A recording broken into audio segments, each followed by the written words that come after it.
Hello बच्चों, कैसे हैं आप सब। I hope you all are doing great. Welcome to your SST class.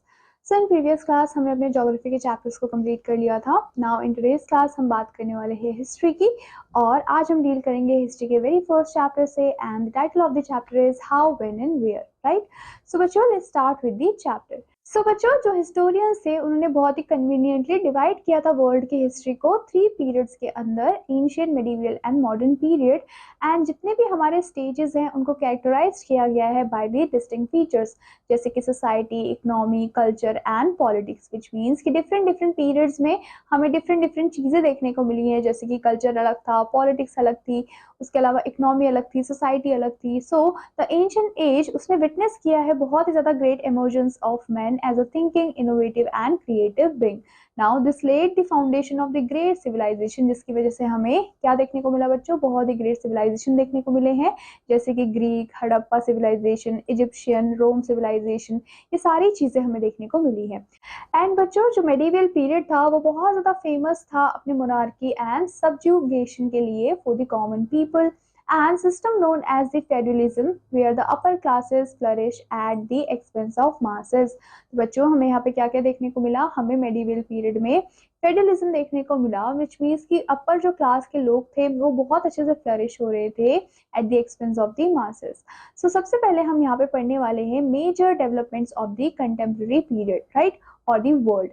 So the medieval period in the Indian history ये end हुआ था with the death of Aurangzeb in 1707। While India क्या कर रहा था बच्चों, इंडिया स्टेप अप हो रहा था to be threshold of the modern phase in its history, मतलब कि जो हमारा इंडिया था वो मेडिवल पीरियड से मॉडर्न पीरियड की तरफ आ रहा था। नाउ सिग्निफिकेंट चेंजेस हमें देखने को मिले in the world. It is very important to know, बहुत ज़्यादा इंपॉर्टेंट है ये जानने के लिए कि ये जो हमारे ग्लोबल डेवलपमेंट्स है वो कैसे हुए हैं, specially in your Europe, since India came under British subjugation during that period, क्योंकि जो हमारा इंडिया था बच्चों वो ब्रिटिश रूल के अंडर आया था इस टाइम पे। तो इसी वजह से हमें जानने के लिए क्या है, हमारे जानने के लिए बहुत ज़्यादा इंपॉर्टेंट है कि कौन कौन से ग्लोबल डेवलपमेंट्स हमें उस टाइम पे देखने को मिले हैं। सो बच्चों, यहाँ पे आपको डू यू नो दिया हुआ है, तो डू यू नो में आपको बोला है इन 1817 जेम्स मिल ने अपनी बुक में, जो कि बुक का नाम था a history of British of India, उन्होंने डिवाइड किया था इंडियन हिस्ट्री को 3 पीरियड्स के अंदर, Hindu, Muslim and British. Now coming to what are the changes in the Europe, तो यूरोप में कौन कौन से चेंजेस हमें देखने को मिले। सो बच्चों, मेडिवल पीरियड में, तो मेडिवल पीरियड में जो मेडिवल यूरोप है उसने विटनेस किया था बहुत ही series of socio political transformations को। एंड जो चेंजेस थे बच्चों वो हवा में उड़ रहे थे, जैसे कि आर्ट में चेंजेस देखने को मिल रहे थे, लिटरेचर में चेंजेस देखने को मिल रहे थे, साइंस में चेंजेस थे, पॉलिटिक्स में चेंजेस थे, तो इन सारी फील्ड्स में हमें चेंजेस देखने को मिल रहे हैं। उसके अलावा the crusades, the holy wars between the Christians and Muslims had far-reaching effects on European feudal society। तो बच्चों, हमें क्या देखने को मिला, जो भी होली वॉर्स देखने को मिल रहे थे हमें क्रिश्चियंस और मुस्लिम के बीच में, उसने बहुत ज़्यादा इफेक्ट किया है यूरोपियन फ्यूडल सोसाइटी को। जो मोस्ट इंपॉर्टेंट इम्पैक्ट हमें देखने को मिला है that was increase in the trade, मतलब कि ट्रेड में हमें काफ़ी ज़्यादा इंक्रीजमेंट देखने मिली है। That was the result of contact between the Europe and Islamic empire. और बच्चों, ये जो ट्रेड है वो हमें इतना ज़्यादा बढ़ते हुए क्यों दिखा, क्योंकि हमें एक कॉन्टैक्ट देखने को मिला, एक रिलेशनशिप देखने को मिला between the Europe and Islamic empire।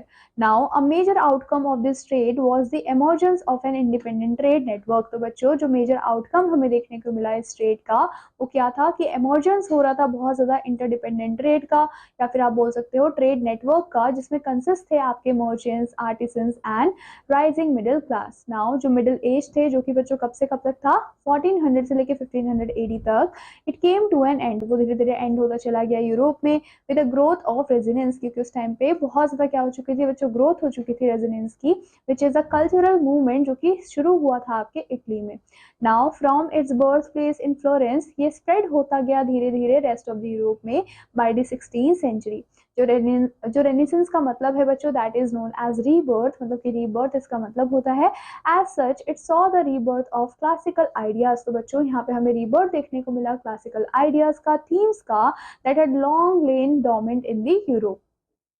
In the medieval Europe जो हमारा चर्च था, the church restricted the freedom of thought of individual. तो चर्च क्या करता था बच्चों, रिस्ट्रिक्ट कर देता था थिंकिंग या फिर freedom of individual, and this kind of suppressed environment inspired many people. अब बच्चों, इस जो जिस तरीके का सप्रेस एनवायरनमेंट उन्होंने क्रिएट कर दिया था, उसकी वजह से उसने बहुत सारे लोगों को इंस्पायर किया यूरोप में कि वो खुद के लिए भी सोचें एंड जो भी हमारा बोर्डली क्वेश्चन है अथॉरिटी को वो पूछे, ताकि वो स्टैब्लिश कर पाए इंस्टीट्यूशंस को। नाउ ये जो अपसर्च था पब्लिक सेंटिमेंट का टू एडवांस ह्यूमन नॉलेज, ये बहुत जल्दी से एक्सेलरेट हो रहा था by the Gutenberg printing press, whose impact gradually eroded the church stranglehold over literacy. तो बच्चों जो यहाँ पे ग्यूटेनबर्ग क्या कर रहे थे, ग्यूटेनबर्ग की जो प्रिंटिंग प्रेस थी उन्होंने भी बहुत ही इम्पैक्टफुल क्या डाला, एक मैसेज डाला, जिससे कि धीरे धीरे हमें क्या देखने को मिला बच्चों, जितने भी चर्च के परंपराएं थी, जितने भी रिचुअल्स थे, वो कन्वर्ट हो रहे थे लिटरेसी के अंदर। बच्चों जो हैंड रिटन बाइबल बुक थी जिसको कि ईयर्स लग गए थे प्रोड्यूस करने के लिए, एक जो मैकेनिकल प्रेस है वो बाइबल को एक दिन में ही कंप्लीट कर सकता था। जितने भी प्रीस्ट थे एंड जितने भी प्रिविलेज लोग थे उन्होंने लॉस्ट कर दिया अपने मोनोपोली को over the literacy and knowledge. Now we know this new age as renaissance. और बच्चों ये जो नया एज आया उसको हम रेनेसेंस के नाम से जानते हैं। एंड इस पीरियड ने विटनेस किया है बहुत ज़्यादा डेवलपमेंट को of the new phase in art and glorify भी किया है ह्यूमन बॉडी को, वाइल एलिवेट किया है आर्ट को इस हाइट तक कि वो आज से पहले कभी भी इतना स्केल नहीं हुआ था। नाउ जो रेनेसेंस आर्टिस्ट हैं उन्होंने अंडरस्कोर किया the Bible the biblical truth that the God made man to rule the earth. तो बच्चों उन्होंने क्या बोला, उन्होंने अंडरस्कोर किया एक ट्रुथ को, और वो ट्रुथ क्या था कि जो गॉड है, जो भगवान है, उन्होंने मैन को बनाया है ताकि वो रूल करे अर्थ पे। It was implied that man was God representative on the earth. और बच्चों इम्प्लाई किया गया कि जो आदमी है, जो मैन है, वो कौन है, वो गॉड का रिप्रेजेंटेटिव है जो कि अर्थ में रहता है। And no one had right to curtail another's right. और बच्चों किसी के पास भी ये राइट नहीं है, ये अधिकार नहीं है कि वो दूसरों के हक को या फिर राइट को छीने। Some of the great artist of this period are Leonardo da Vinci and Michelangelo, Cellini Rubens, Botticelli, Vermeer, Rembrandt and Raphael क्या है बच्चों, कुछ उस टाइम के, उस पीरियड के बहुत ही ग्रेट आर्टिस्ट ये लोग रहे हैं। Now coming to the next topic जो कि है सी वोएज। जो रेनेसेंस पीरियड था उसने विटनेस किया the great voyage of the discovery and exploration as well. And जितने भी हमें इन्वेंशंस देखने को मिले किसके बच्चों, of the mariner compass, improvement in the cartography, उसकी वजह से इंप्रूवमेंट हमें देखने को मिले कार्टोग्राफी में। And innovations in the ship building made long voyage safe. Now जितने भी यूरोपियन मर्चेंट्स हुआ करते थे वो were very keen to revive their languishing businesses, so generously supported the explorers. तो उन्होंने क्या किया, उन्होंने बहुत ही जनरसली क्या किया, सपोर्ट कर दिया उन्होंने एक्सप्लोरर्स को। Now the voyage leads to the discovery of not only new routes. तो बच्चों ये जो वोएज था उसकी वजह से डिस्कवरी सिर्फ नए रूट की नहीं हुई, बट नए नए जमीन की भी हुई, लैंड की भी डिस्कवरी हुई। कोलंबस ने डिस्कवर किया अमेरिका को इन 1492, वाइल जो पोर्चुगीज से सेलर थे जिनका नाम था वास्को डी गामा, उन्होंने डिस्कवर किया एक न्यू सी रूट को to the India in 1498। Now with the discovery of new trade routes and lands, जो यूरोप है बच्चों उसने विटनेस किया बहुत ही ज्यादा ट्रेमेंडियस एक्सपेंशन को in trade. As a result हमें क्या देखने को मिला, trading companies proliferated in the 17th century। जो ट्रेडिंग कंपनीज थी वो धीरे धीरे proliferate होने लगे 17th century में। And the east India company was one such company. और बच्चों ये जो ईस्ट इंडिया कंपनी है वो उन्हीं कंपनी में से एक कंपनी हुआ करती थी जिन्होंने एस्टैब्लिश किया था ट्रेडिंग आउटपोस्ट को in many countries as well. Then we have the reformation. बच्चों रेनेसेंस ने क्या किया है, बहुत ही ग्रेट रोल या फिर डायरेक्ट रोल प्ले किया है in sparking the reformation. And जो रेनेसेंस है उसने बहुत ही ह्यूज फ्लिप भी दिया है to the level of literacy and education, while उसने एम्फेसाइज भी किया है स्टडी ऑफ एंशिएंट क्लासिक्स को। नाउ इसने हेल्प किया है लोगों को ताकि वो रेज कर पाए अपने वॉइसेस को against the corrupt practices of the church. And ये जो मूवमेंट है बच्चों ये बिगिन हुआ था एज अ अटेम्प्ट ताकि वो रिफॉर्म कर पाए कैथोलिक चर्च को। In begin in 1517 under the leadership of Martin Luther of Germany, where he called for the debate on the sales of indulgences and he led for the reformation। और उस reformation को lead किया which split Christianity into two branches, जिसकी वजह से जो Christianity थी उसको दो ब्रांचेस में स्प्लिट कर दिया गया। पहला बच्चों कैथोलिक्स जो कि बिलीव करते थे in the temporal and spiritual hegemony के अंदर of the pope in Rome, and the Protestant जो कि बिलीव करते थे in the form of Christian faith and practice जो कि स्पैन करता है from the Reformation as well. तो उन्होंने क्या किया, उन्होंने क्रिश्चियनिटी को दो ब्रांचेस के अंदर डिवाइड कर दिया था। Now coming to the sale of indulgences. So indulgences were a product of the Crusades, right. So बच्चों इंडल्जेंसेस क्या हुआ करते थे, बाय प्रोडक्ट हुआ करते थे क्रूसेड्स के और होली वॉर के of the 12th and 13th centuries. So बच्चों an indulgence was a payment to the Catholic Church जो कि allow करता था one to purchase and exemptions from heavily punishment from the having committed certain kind of sins. सो बच्चों यहाँ पे आपको क्या बोला गया है कि जितने भी हमारे इंडल्जेंसेस होते थे उसमें आपको क्या देखने को मिलता था कि ये एक पेमेंट था किसको बच्चों, कैथोलिक चर्च को, जो कि उनको अलाउ किया जाता था ताकि वो परचेज कर पाए किसको, एग्जेम्पशन को फ्रॉम अ हेवीली पनिशमेंट, मतलब कि किसी भी पनिशमेंट से उनको एग्जेम्पशंस मिल जाए for having committed certain kinds of sin, जिन्होंने कमिट किया है कुछ सर्टेन काइंड ऑफ सिंस को।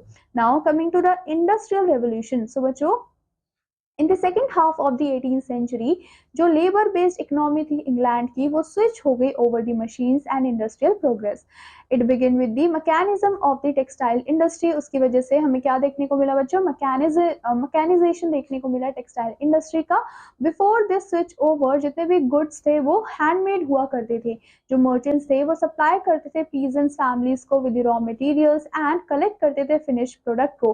बट ये जो सिस्टम है बच्चों वो प्रूफ हुआ enable to safety the governing the demands of goods, क्योंकि जो गुड्स की डिमांड थी वो काफी ज्यादा थी, लेकिन अगर हम हैंडमेड चीजों की बात करें तो उनको बनाने में काफी टाइम लग जाता था। So thus by the end of 18th century जितने भी रिच मर्चेंट्स थे उन्होंने फैक्ट्रीज को सेटअप किया एंड उन्होंने इंस्टॉल कर दिया मशीन्स को एंड उन्होंने स्टार्ट कर दिया गुड्स को बनाना। नाउ ये जो शिफ्ट था from the manual system to machine system, इसको हम इंडस्ट्रियल रेवोल्यूशन के नाम से जानते हैं। बहुत सारे फर्दर इन्वेंशंस हमें देखने को मिले जैसे कि railway, telegraph, electricity etcetera. Magnified हुए both it impact and its ability to influence the future course for the world history. और उसने क्या किया बच्चों, हमारा जो इंडस्ट्रियल रेवोल्यूशन था उसने काफी ज्यादा इम्पैक्ट डाला या फिर हम बोल सकते हैं इन्फ्लुएंस किया future course of world history के लिए। England was the first country जिन्होंने डेवलप किया था इस सिस्टम को एंड लेटर उसके बाद धीरे धीरे स्प्रेड होता चला गया France, Germany, Russia and rest of the Europe में। जो इंडस्ट्रियल रेवोल्यूशन था वो स्टार्ट तो इंग्लैंड में हुआ था in the mid 18th century. So textile industry first ऐसा इंडस्ट्री था जिसको मशीनाइज कर दिया गया था। नाउ न्यू मशीन्स लाई गई जैसे कि स्पिनिंग, उसके अलावा आपके jenny, power loom and steams engine, इनको भी इन्वेंट किया गया। देन आता है बच्चों the American war of independence. So बच्चों while Europe was occupied with its inner conflict, जो यूरोप था वो काफी ज्यादा ऑक्यूपाइड था अपने इनर कॉन्फ्लिक्ट्स को लेके। So another major event was unfolding, जबकि दूसरी तरफ एक नया मेजर इवेंट क्या हो रहा था, अनफोल्ड हो रहा था। The 13 British colonies in the North America, उन्होंने रिवॉल्ट किया against the British rule over the issue of taxation against the representation. So बच्चों जो कॉलोनीज थी they were taxed but they were not given representation in the British parliament, मतलब कि उनसे tax तो लिया जाता था लेकिन उनको रिप्रेजेंटेशन नहीं दी जाती थी ब्रिटिश पार्लियामेंट में। मोस्ट ऑफ द जो पीपल थे वो सेटल हुए थे in this colonies, they had come from the Europe, जो कि यूरोप से आए थे, but they were deprived of rights of representation, लेकिन उनके पास कोई भी राइट, कोई भी अधिकार नहीं हुआ करता था रिप्रेजेंटेशन का, that people living in England enjoy, जबकि जो लोग थे जो कि इंग्लैंड में पहले से रहते थे वो इन राइट्स को एंजॉय कर रहे थे। द रेवोल्यूशनरी एरा बिगन इन 1763, और बच्चों 1763 में हमें एक नया एरा देखने को मिला। ऑन जुलाई 4 1776 कॉलोनीज थे उन्होंने अडॉप्ट किया the declaration of independence and in 1789 जो यूनाइटेड स्टेट था उसने अडॉप्ट भी किया रिपब्लिकन कॉन्स्टिट्यूशन को। Thus it started the practice of having written constitution, और उसके बाद क्या नई चीज देखने को मिली बच्चों, स्टार्ट हुआ कि हमने प्रैक्टिस करना स्टार्ट कर दिया रिटन कॉन्स्टिट्यूशन को। नाउ जो अमेरिकन रिवोल्यूशन थे वो बहुत ही सिग्निफिकेंट थे for the two reasons. Now it compelled the British parliament, उन्होंने क्या किया था, कंपेल किया था ब्रिटिश पार्लियामेंट को ताकि वो फॉलो करे अपने लिबरल पॉलिसीज को टुवर्ड्स देयर कॉलोनीज, एंड वो इनकरेज भी करते थे रेवोल्यूशनरी फोर्सेस को ऑफ द ब्रिटिश कॉलोनीज ताकि वो लिबरेट कर पाए खुद को from the clutches of the British. Now then we have the conditions of the third state. So बच्चों थर्ड स्टेट की कंडीशन क्या क्या थी, they were forced to do military services, उनको फोर्स किया जाता था कि वो मिलिट्री सर्विसेज को करें। they could not hunt or fish on a noble state, वो नोबल स्टेट में ना तो हंट कर सकते थे, right. they had to pay taxes to their lord, उनको अपने लॉर्ड को मतलब कि किंग को या फिर जो चर्च थे उनको टैक्सेस पे करने पड़ते थे। and they had to use the lord's mill, wine press and oven and pay for such use, right, ये सारी चीजें उन्हें करनी पड़ती थी। Then we have the French revolution. So by the end of 18th century another revolution हुआ जो कि हमें देखने को मिला in the France, and it had far reaching effects on the world, जिसके हमें वर्ल्ड पे बहुत ज्यादा इफेक्ट्स देखने को मिले हैं. एट दैट टाइम जो फ्रेंच की सोसाइटी थी बच्चों, वो कॉम्प्रोमाइज थी या फिर हम बोल सकते हैं कंप्राइज्ड थी ऑफ थ्री एस्टेट्स, जैसे कि nobility, clergy and the commoners. Apart from the royal family, जो वेल्थ होता था बच्चों वो कंसेंट्रेटेड होता था in the hands of nobles and merchants. Then जो फर्स्ट एंड सेकंड स्टेट होते थे वो रहते थे लग्जरी में, and they did not have to pay taxes, उनको टैक्सेस नहीं देना पड़ता था, जिसकी वजह से बहुत ही ग्रेट एंगर हमें देखने को मिला थर्ड स्टेट में. Now which form the majority of the French population, और जो थर्ड स्टेट के लोग थे वही फॉर्म करते थे मेजोरिटी ऑफ फ्रेंच पॉपुलेशन को. सो बच्चों जो भी लीडर्स थे उस टाइम पे थर्ड स्टेट के, उन्होंने डिक्लेयर कर दिया खुद को as a national assembly, and जितने भी रेवोल्यूशनरीज रोज थे in the rebellion against the kings, मतलब कि बहुत सारे ऐसे रेबेलियन थे जो कि अगेंस्ट द किंग खड़े हुए.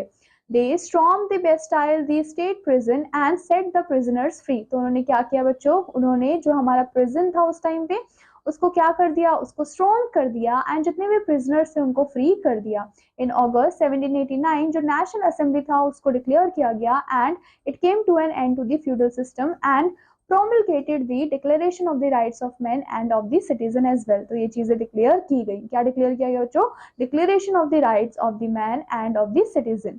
देन जो मास प्रोटेस्ट था ऑफ द अक्टूबर 1789, उसने फोर्स किया रॉयल फैमिली को ताकि वो लीव करे किसको बच्चों, वर्साइलिस को, for Paris and never to return, और वो कभी भी वापस ना आए. बट इन जून 1791 जो रॉयल फैमिली थी उनको पकड़ा गया एंड उनको कस्टडी में भी रखा गया.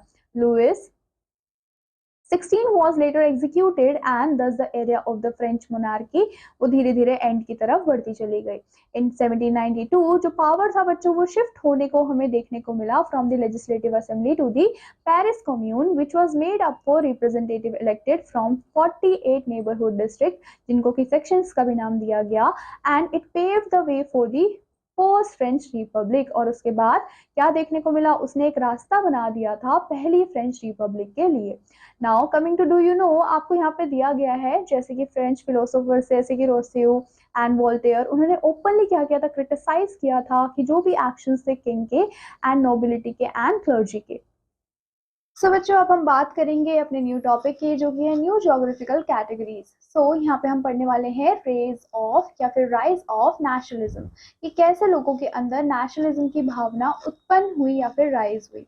सो after the success of these revolution जो स्पिरिट था नेशनलिज्म का वो इमर्ज हुआ और उसने लोगों को बाउंड भी किया एक साथ, एंड उन्होंने शेयर भी किया कि एक सेंस ऑफ क्या है बच्चों, बिलोंगिंग उन्होंने फील की एंड वननेस उन्होंने फील किया.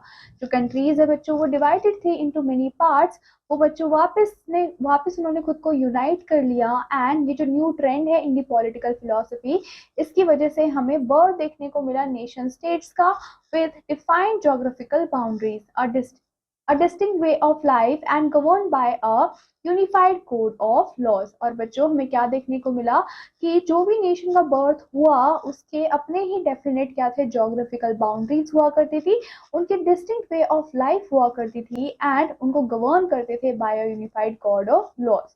नाउ ये जो रेवोल्यूशन था in the France and the US, उन्होंने स्ट्रेंथन किया आइडिया ऑफ यूनिटी को. People with a long and common history, उन्होंने आपस में हाथ जोड़े और उन्होंने क्या बनाया, the citizens of one nation. उन्होंने कहा कि हम सिटीजन है एक ही नेशन के, तो हमें एकजुट होकर भी रहना पड़ेगा. The first states to emerge in the Europe as united and independent state were the England and the France. तो बच्चों ऐसा पहला स्टेट जो कि इमर्ज हुआ था कहाँ पे बच्चों, यूरोप में एज अ यूनाइटेड और इंडिपेंडेंट स्टेट, वो था बच्चों इंग्लैंड का और फ्रांस का. नाउ जर्मनी एंड इटली, उन्होंने भी क्या किया, इसको फॉलो किया in the 19th century. Now coming to time line. So बच्चों टाइम लाइन में आपको सबसे पहले 1000 AD दिया हुआ है. सो जो हमारे लीफ एरिक्सन थे जो कि एक वाइकिंग सीमैन हुआ करते थे, उन्होंने एक्सप्लोर किया था east coast of North America को, एंड उन्होंने स्टैब्लिश भी किया था शॉर्ट लिव सेटलमेंट को वहां पे. उसके अलावा 1492 AD में क्रिस्टोफर कोलंबस ने क्या किया था बच्चों, he made the first of 4 voyage to the new world, and उन्होंने लैंड भी किया था बाहामास में. उसके अलावा 1497 AD में जो जॉन कुबॉट थे ऑफ इंग्लैंड, उन्होंने एक्सप्लोर किया था अटलांटिक कोस्ट ऑफ कनाडा को, एंड उन्होंने क्लेम किया था एरिया को for the English king Henry 7। उसके अलावा 1507 एडी में जो नेम था अमेरिका उसको पहली बार यूज किया गया था इन द ज्योग्राफी बुक, और ये रेफर करता था to the new world with the Italian navigator which is also known as Amerigo Vespucci, who was often credited with the discovery of the continent. And 1565 AD में जो first permanent European colony थी in the North America उसको establish किया गया था at Saint Augustine Florida by the Spanish. उसके अलावा 1588 AD में आपको जो ग्रेट ब्रिटेन है उसको रिप्लेस किया as a Spain as the dominant power in the new world, and direct आपको आउटकम देखने को मिला of the defeat of the Spanish army by the English in Europe. So ये सारी क्या थी बच्चों, टाइमलाइंस थी। Now coming to the birth of imperialism. So बच्चों जितना भी हमारा इंडस्ट्रियल रेवोल्यूशन था इन द यूरोप उसकी वजह से एक डिमांड क्रिएट हो गई चीप रॉ मटेरियल्स की, न्यू मार्केट्स की for the finish goods.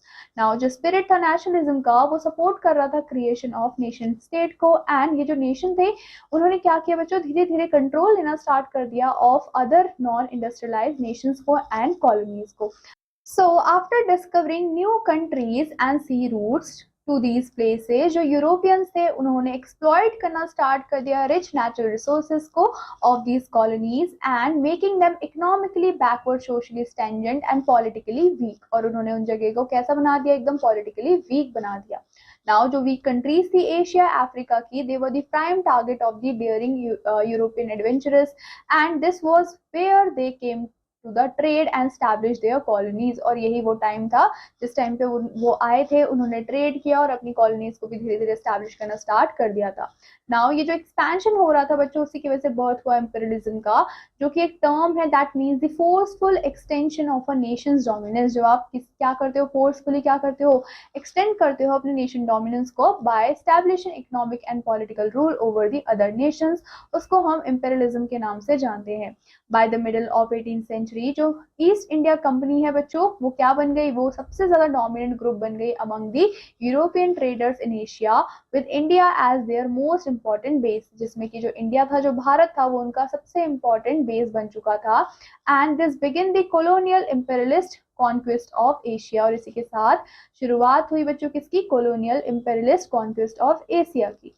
Now in 19th century there was unprecedented industrial growth in Europe. तो बच्चों 19th सेंचुरी में हमें बहुत ज्यादा ग्रोथ देखने को मिली और इंडस्ट्रियल ग्रोथ देखने को मिली यूरोप में। And by the end of the 19th century जो most part of the Asia and Africa थे वो किसके कंट्रोल में आ गए बच्चों, यूरोपियन इंपीरियलिज्म के कंट्रोल में आ गए, डायरेक्ट और इनडायरेक्ट। देन आता है द कम्युनिस्ट मैनिफेस्टो। सो बच्चों इन 1848 जो कार्ल मार्क्स थे along with the Friedrich Engels, उन्होंने फाउंडेशन किया किसका, सोशलिज्म का। एंड उनकी जो बुक थी द कम्युनिस्ट मैनिफेस्टो स्टेट करती है the history of all hitherto existing society is the history of class struggles. Now ये जो बुक है वो बहुत ही फेमसली डिक्लेयर किया गया है that the working class would be the grave digger of the capitalist class, की मतलब जितने भी हमारे क्या है वर्किंग क्लास है जो कि काम करते हैं वो क्या है, वो ग्रेव डिगर है of the capitalist class. Then आता है बच्चों socialism. So in the middle of 19th century दो फिलोसोफर्स थे जिसमें से नाम क्या क्या था बच्चों, Karl Marx and Friedrich Engels. उन्होंने क्या किया बच्चों, co-authored a book entitled and the Communist Manifesto, जिसको कि पब्लिश भी किया गया 1848 में। इन दी बुक उन्होंने लिखा बहुत सारी चीजें कैपिटलिज्म के बारे में, and it should be replaced by a new system of social organizations in which property and the distribution of income were subject to social control rather than the individual determination and market forces। तो उन्होंने क्या बोला बच्चों कि जो भी capitalism है हमें उसको रिप्लेस करना पड़ेगा एक नए सिस्टम ऑफ सोशल ऑर्गेनाइजेशंस में, जिसमें कि जितनी भी प्रॉपर्टी है या फिर डिस्ट्रीब्यूशन है इनकम का या फिर जो भी सब्जेक्ट्स हैं they were to the social control rather than the individual determination.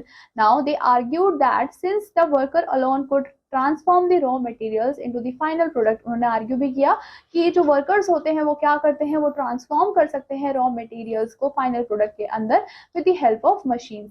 They should have say in both in the production as well in the profit. उन्होंने कहा तो इसी वजह से उनको प्रोडक्शन के साथ साथ प्रॉफिट में भी हिस्सा मिलना चाहिए। दिस रेवोल्यूशनरी कॉन्सेप्ट उसने चैलेंज किया बहुत सारे बेसिस ऑफ कैपिटलिज्म को, and by the end of 19th century जो सोशलिज्म था बच्चों वो बहुत ज्यादा पॉपुलर बन गया throughout the Europe. Then आता है बच्चों the socialistic revolution in Russia. So after the European and American revolutions, जो रशियन रेवोल्यूशन है वो भी स्टार्ट हुआ 1917 में, एंड उसका भी बहुत ज़्यादा इम्पैक्ट हमें देखने को मिला मॉडर्न वर्ल्ड में। नाउ बच्चों, ये जो रेवोल्यूशन हुआ था, it led to the overthrow of the autocratic rule of the czars. तो बच्चों, हमें क्या देखने को मिला कि ये जो रेवोल्यूशन था उसने क्या कर दिया था, ओवरथ्रो कर दिया था ऑटोक्रेटिक रूल को, एंड जिसकी वजह से हमें रिजल्ट में क्या देखने को मिला, in the fall of Kirar Nicholas II and the elimination of the entire Romanid dynasty। और हमें एलिमिनेशन देखने को मिला किसका बच्चों, केरार निकोलस सेकंड का, एंड एलिमिनेशन भी हुआ उसके एंटायर रोमनी डायनेस्टी का। Now this was followed by the establishment of Soviet Union in 1922। उसके बाद हमें क्या देखने को मिला बच्चों, एक एस्टैब्लिशमेंट देखने को मिला सोवियत यूनियन का in 1922, and the USSR which is the union of Soviet socialist republics वो लास्ट किया टिल 1991 तक। Then colonisation of Asian countries. अब हम देखने वाले हैं कि एशियन कंट्रीज में कैसे कोलोनाइजेशन स्टार्ट हुआ। So we have British possession in Asia, India. So बच्चों, after the discovery of sea route, जैसे ही डिस्कवरी कर ली थी सी रूट की to India by Vasco da Gama in 1498, जो पोर्चुगीज थे बच्चों, उन्होंने स्टैब्लिश कर दिया था अपने बेस को गोवा में। Now by the early 17th century, जो डच थे बच्चों, उन्होंने रिप्लेस कर दिया था पोर्चुगीज को as the dominant power in Asia, and 1600 AD में जितने भी मर्चेंट्स थे एंड ट्रेडर्स थे ऑफ द लंदन, उन्होंने स्टैब्लिश कर दिया था ईस्ट इंडिया कंपनी को। At first it set up its factories at Surat. पहली बार उन्होंने अपने फैक्ट्रीज को सेटअप किया था सूरत में, एंड ग्रेजुअली जो ब्रिटिश थी बच्चों, उसने स्प्रेड कर दिया था अपने पॉलिटिकल पावर को इंडिया में। Now by 1765 they had become a major political power in Bengal, Bihar and Orissa.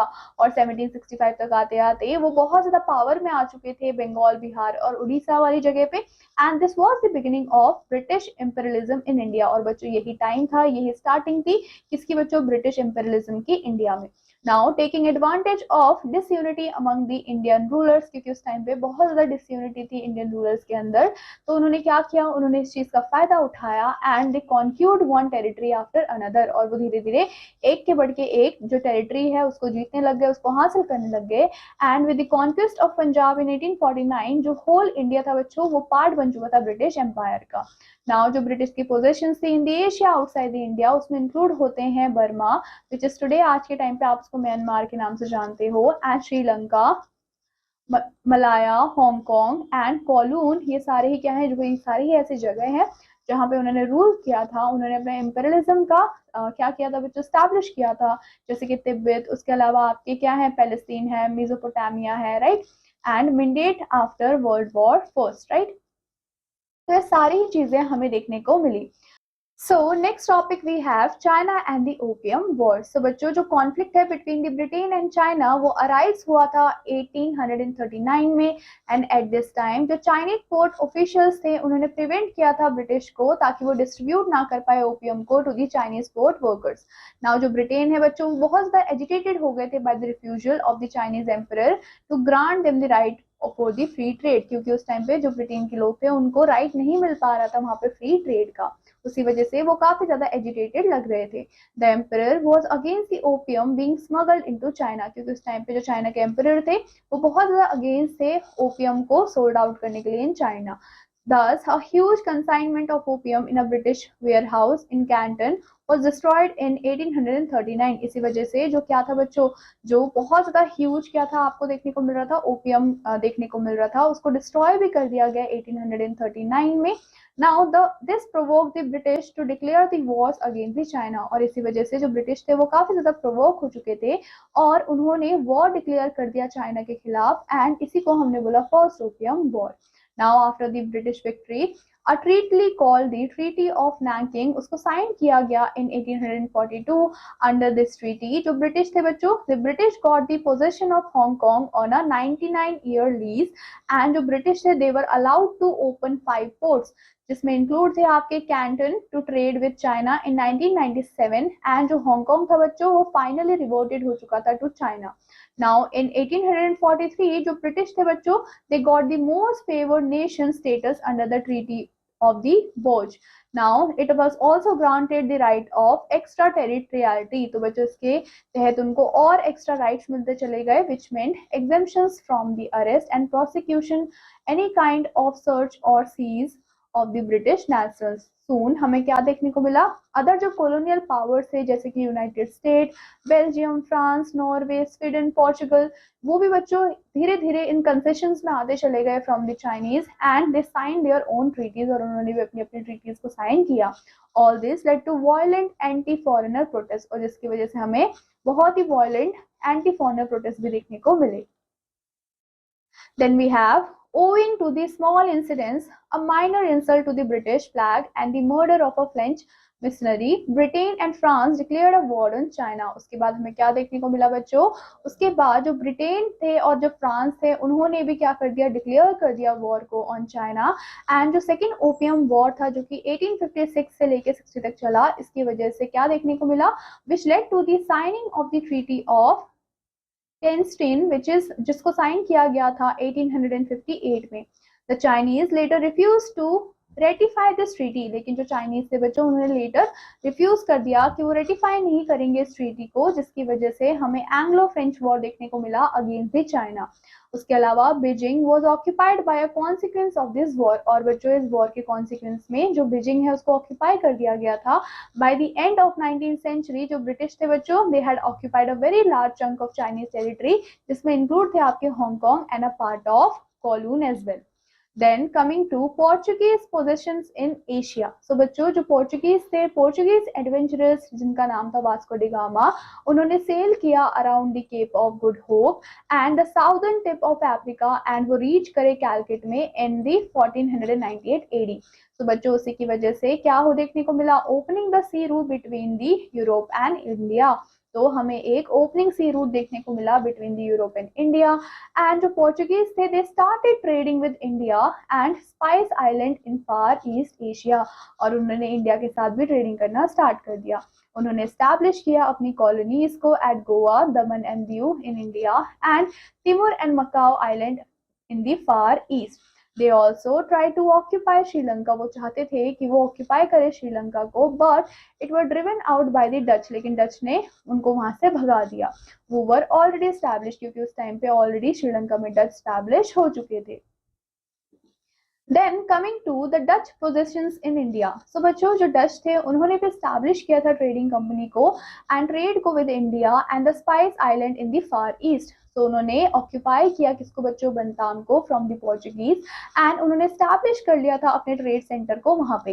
Next day उन्होंने ऑक्यूपाई किया एम्बोनिया को एंड जकार्ता को, and in this way they become the masters of Java, और वो धीरे धीरे मास्टर बनते चले गए जावा के, समुद्रा के एंड बोर्नियो के. इन 1641 AD उन्होंने ऑक्यूपाई कर लिया था मलक्का को, एंड इन 1658 उन्होंने कैप्चर कर लिया था श्रीलंका को from the Portuguese. But after the defeat of the Dutch in the Napoleonic war in Europe, जो श्रीलंका है बच्चों उसको पास कर दिया गया था into the hand of British. फिर आता है फ्रेंच कॉलोनीज इन एशिया. सो इन 1664 की अगर हम बात करते हैं तो जो फ्रेंच ईस्ट इंडिया कंपनी थी उसको स्टैब्लिश किया गया था in India. The French establish trade centres as Puducherry and Chandannagar. तो बच्चों फ्रेंच लोगों ने कहाँ पे स्टैब्लिश किया था अपने ट्रेड को, तो पुडुचेरी में और चंदन नगर में किया था. इन 1721 उन्होंने ऑक्यूपाई कर लिया था आइलैंड ऑफ मॉरिशियस को in the Indian ocean. Similarly उन्होंने स्टैब्लिश कर लिया था colony of Mexico. Now under the Napoleon third जो फ्रेंच है बच्चों उन्होंने फॉलो किया अग्रेसिव पॉलिसी को, एंड इन 1860 उन्होंने क्या किया, they landed troops in the Vietnam under the pretext of protecting Christians of Indochina and occupied it. उन्होंने धीरे धीरे उस जगह को भी ऑक्यूपाई कर लिया. बाय 1885 जो होल ऑफ द वियतनाम था वो बच्चों फ्रेंच के कंट्रोल के अंडर आ चुका था. जो बच्चों फ्रेंच थे उन्होंने ऑल्सो स्टैब्लिश कर दिया था ट्रेड सेंटर्स को in the Cambodia and Cochin China in the far east. Beside France also got Guangzhou, which is province from the China on a lease of 99 years as well. तो बच्चों जो France है, France had to establish their own east India company, और France क्या चाहते थे कि वो स्टैब्लिश करे अपनी ओन ईस्ट इंडिया कंपनी को, and they came in conflict with the English and fought for many Wars. और उनके साथ क्या देखने को मिले, इंग्लिश के साथ बहुत सारे कॉन्फ्लिक्ट्स भी हमें देखने को मिले और उन्होंने बहुत सारे वॉर्स को भी लड़ा. अल्टीमेटली दे वर डिफीटेड, लेकिन उनको हरा दिया गया by the English and they remain confined in Puducherry, और वो कन्फाइंड रह गए बच्चों कहाँ पे, पुडुचेरी में। देन आता है बच्चों जर्मन पोजेशंस इन एशिया। सो बच्चों जर्मनी ने भी क्या किया था, स्टैब्लिश किया था अपने कॉलोनीज को इन एशिया, एंड उसको ऑक्यूपाई किया गया था by the north east region of New Guinea. Now it also got Kiaochow province from the China on lease, and जितने भी ट्रेडिंग पोजेशंस थे वो भी हमें देखने को मिले in Shantung. Now in the Pacific the Germans occupied the Caroline and Marshall island. तो बच्चों पैसिफिक एरिया में जर्मन ने क्या किया था, जर्मन ने ऑक्यूपाई कर लिया था कैरोलिन और मार्शल आइलैंड्स को।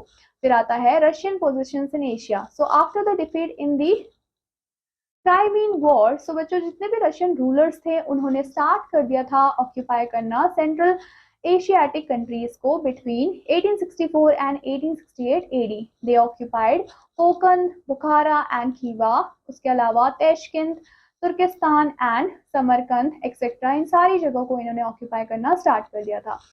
Then Russia also received from the China the islands of Yuthung on a lease of 25 years as well.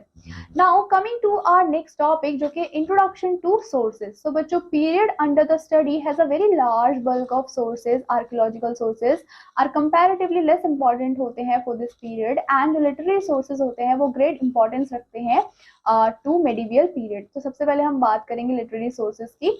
तो बच्चों literary sources for the period इसमें कंसिस्ट होते हैं ओरिजिनल डॉक्यूमेंट्स जैसे कि गवर्नमेंट के रिपोर्ट्स हो गए, एडमिनिस्ट्रेटिव रिकॉर्ड्स हो गए, ऑफिशियल रिकॉर्ड्स हो गए of the British surveys and so on. तो ये सारे ही आपके लिटरेरी सोर्सेज के अंदर इंक्लूड होते हैं। Now all these records have been carefully preserved in archives and museums, और सारे रिकॉर्ड को बहुत ही केयरफुली प्रिजर्व करके रखा हुआ है म्यूजियम्स में और आर्काइव्स में।